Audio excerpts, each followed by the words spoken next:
بسم اللہ الرحمن الرحیم۔ قابل احترام دوستو بزرگوں،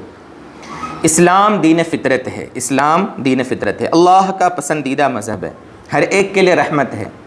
ہمارے لیے بھی، ایمان والوں کے لیے بھی، غیروں کے لیے بھی، جانوروں کے لیے بھی، انسانوں، جنات، درندوں، پرندوں، چرندوں، سب کے لیے اللہ تعالیٰ نے اسلام کو دین رحمت بنایا ہے۔ اور اسلام کے جو سب سے بڑے نمائندے تھے، ہمارے اور آپ کے امام الانبیاء سرکار دو عالم صلی اللہ علیہ وسلم، وہ بھی رحمت للعالمین تھے۔ جب ہمارا دین بھی دین رحمت ہے، ہمارے نبی صلی اللہ علیہ وسلم رحمت للعالمین ہیں، تو یقیناً اس مذہب میں ہم سب کے لیے بھلائی، رحمت، خیرخواہی، دنیا اور آخرت کی کامیابی سب کچھ ہے۔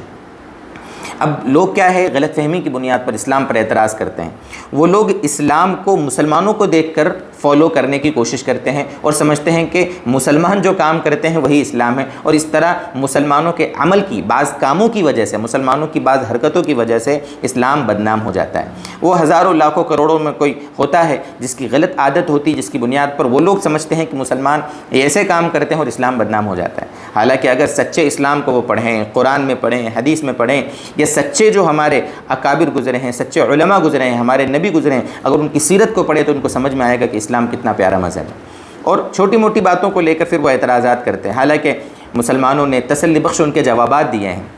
سمجھایا ہے کہ اسلام کے اس حکم میں مسلمانوں کے لیے یا انسانوں کے لیے کتنی رحمت ہوتی ہے۔ جیسے قربانی کا ہی مسئلہ لے لیں، لوگ کہتے ہیں جیو ہتیا ہوتی ہے، تم بے زبان جانوروں کو مارتے ہو اپنے فائدے کے لیے، یہ غلط فہمی ہے ان کی۔ اگر ہمارے پاس آئیں تو ہم تسلی سے سمجھائیں گے کہ یہ جو قربانی کا پورا پروسیس ہے، اس میں انسانیت کا کتنا بھلا ہے، غیر ایمان والے ہی کیوں نہ ہوں۔ آپ صرف ایک ہی بات سمجھ لیں کہ قربانی کے دنوں میں مسلمانوں سے زیادہ جو غیر ایمان والے ہوتے ہیں، ان کے کاروبار اس قربانی کی وجہ سے چمک جاتے ہیں۔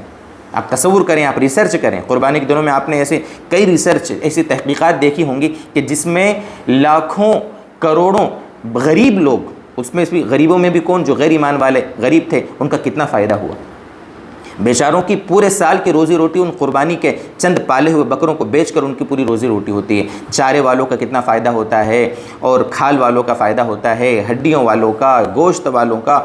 غریبوں کو کھانے کو ملتا ہے، بہت ساری چیزیں ہیں، بہت ساری چیزیں ہیں۔ اگر اس کی گہرائی میں جائیں نا، اگر اسلام کے اس ایک ہی حکم پر، قربانی والے حکم پر بھی اگر کوئی سچے اور ٹھنڈے دماغ سے اور غیر جانبدارانہ اگر ریسرچ کر لینا، تو غیر ایمان والا بھی مسلمان ہونے پر مجبور ہو جائے۔ اتنی ساری تحقیقات اور اتنی پیاری پیاری اسلام کی باتیں ہیں دوستو بزرگوں۔ اب یہ جو قربانی جو کرتے ہیں، یا ویسے ہی نارملی جانور کو جب ذبح کرتے ہیں، تو اس پر لوگ اعتراض کرتے ہیں کہ آپ کیسے چھری پھیر دیتے ہو، اس کو تکلیف پہنچاتے ہو۔ حالانکہ دوستو، اللہ ہم کو سمجھ دے، اللہ ہدایت دے، کتنے سارے لوگ ہیں جو جھٹکے کا گوشت کھاتے ہیں، بلکہ اسلام کی اور مسلمانوں کی دشمنی میں باقاعدہ بہت سارے غیر ایمان والے ہوٹل والوں نے لکھا ہے یہاں جھٹکے کا گوشت ملتا ہے تاکہ مسلمانوں کا مقابلہ کریں۔ حالانکہ جھٹکا اور حلال گوشت دونوں میں زمین آسمان کا فرق ہے میرے دوست۔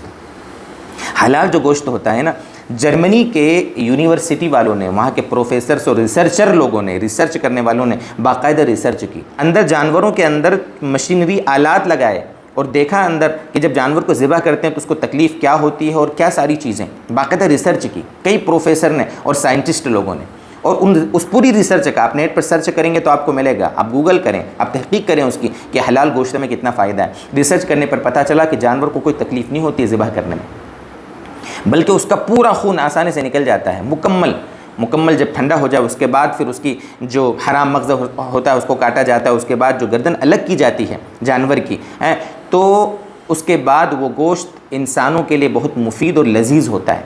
اور جھٹکے میں کیا ہوتا ہے، اللہ حفاظت فرمائے، یک بارگی پورا اس کے دھڑ کو، اس کے سر کو دھڑ سے الگ کیا جاتا ہے، اور پورا فاسد خون، بہت ساری چیزیں اندر رہ جاتی ہیں، اور اس کے بعد پھر جو اس کو کھاتے ہیں وہ ساری چیزیں اور نقصانات انسانوں میں بھی منتقل ہو جاتی ہیں۔ یہ بہت بڑا فرق ہے جھٹکے اور حلال کے اندر۔ اس لیے جو ایسے غیر ایمان والے ہوتے ہیں نا، جو تھوڑا شریف قسم کے ہوتے ہیں، وہ باقاعدہ مسلمانوں کی دکانوں سے گوشت خریدتے ہیں، ان کو اس میں لذت آتی ہے، وہ صحت کے لیے مفید ہوتا ہے، آپ نے دیکھا ہوگا، محسوس کیا ہوگا۔ اور یہ بات تو چھوڑی دو دوستو بزرگوں کہ مسلمان اس طرح جیو ہتیا کرتے ہیں، اور اس طرح جیو ہتیا کر کے غیر ایمان والوں کی نگاہوں میں مسلمان بڑا گناہ کرتے ہیں، یہ بات چھوڑ دو دوستو۔